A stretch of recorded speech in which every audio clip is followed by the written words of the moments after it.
I'm going to generalize this question out a little bit because not all of us have been law students, but I think we've all been in intense and competitive and hierarchical workplace situations. So I think there's a lot here that's generalizable. So if it's okay, rather than just dress this as a how do I survive in law school with myself intact, I'm going to talk about how do I survive in general in an intense work environment.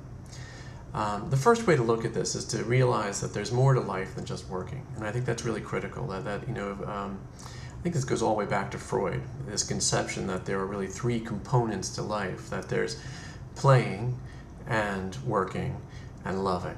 And the playing is really, it's about your friends and your hobbies and the side of you that's playful and social and kind of, relaxes and enjoys itself.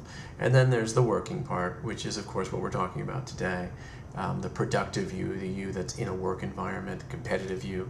And then there's the loving side of life, which is really about relationships and romance and that sort of thing. So you want to have a balance in your life between these three elements.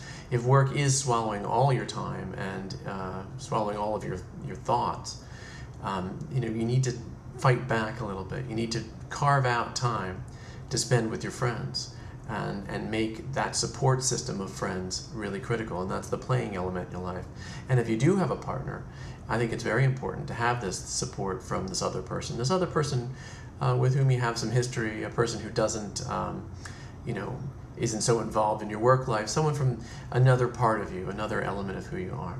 So, keep this balance in mind always between playing and working and loving, and try to strike a balance between these three elements. That's critical. Now, a second part of maintaining a self-barrier in a competitive workplace is just the physical, really, the sense that there is an inside in you that is sacred, that is who you are, and it's private and it's you. It's almost like meditation, really, as a sort of a meditative concept, that you turn within yourself to a place of stillness and calm, is a refuge within. It can be as simple, really, as I used to take an elevator down some of my more frantic workplaces and just take a walk. Say, hey, lunch break, coffee break, whatever break you need it to be, and go take a walk out in nature. Go look at other people leading their lives. Go look at the children in the park and remind yourself that there is a world outside of this. I think physical exercise, especially some sort of cardio exercise or yoga, which contains some meditative concepts and components, is an excellent getaway. I find that if I get on that elliptical or that exercise bike and I read an article, I can disappear into myself, into my own thoughts, into a good book. Sometimes just going and seeing a movie. The idea here is really to remove yourself within yourself, to kind of get out of that workplace, get away from those pressures, and just step away from it all to someplace else. Now, finally, a third way to sort of conceive of this is as a resistance to a regression. That the self-barrier is really a way of saying, I'm not going to begin to be pulled into relating to this workplace the way a child relates to an adult. I am an adult. I respect who I am. I respect my uniqueness. I bring a past and a unique past and unique gifts to any work situation that I'm in, whether I'm a student or an executive or whatever sort of high pressure workplace it is.